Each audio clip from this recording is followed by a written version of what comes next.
W mojej opinii szczególne zagrożenie stanowią te dodatki, które przełamują barierę krew-mózg, czyli aspartam.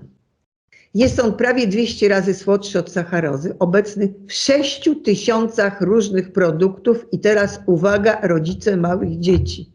Wszystkie syropy od kaszlu, tabletki od bólu gardła, większość leków dla dzieci zawiera aspartam pod pretekstem walki z cukrzycą typu 2. Ja w wakacje 2 lata temu usiłowałam kupić syrop dla swoich wnuków, byłam w 5 aptekach, skończyło się na syropie z cebuli.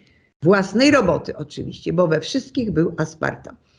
Z 1 litra napoju uwalnia się 60 mg metanolu. Tymczasem zdrowa dorosła osoba bez uszczerbku dla zdrowia, zwłaszcza psychicznego, może zmetabolizować zaledwie 7 mg metanolu, czyli 1/9.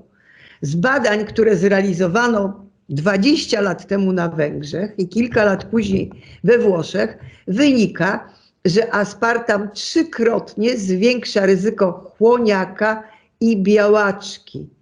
Małe dzieci w żadnym wypadku nie powinny pić napojów sugar free, bo tam jest właśnie aspartam.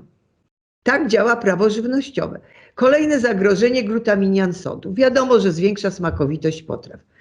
Do żywności każdego roku trafia 1,5 miliona ton glutaminianu. Ponieważ jest neurotransmiterem, spożywany regularnie zwiększa ryzyko ADHD, stwardnienia rozsianego, stwardnienia zanikowego bocznego, choroby Parkinsona.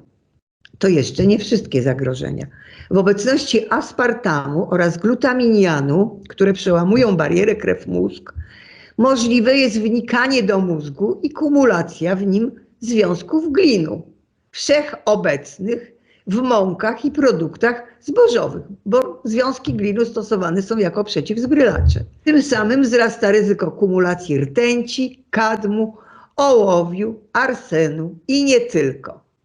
To jest jedna z ważniejszych przyczyn schorzeń neurologicznych i neurodegeneracyjnych.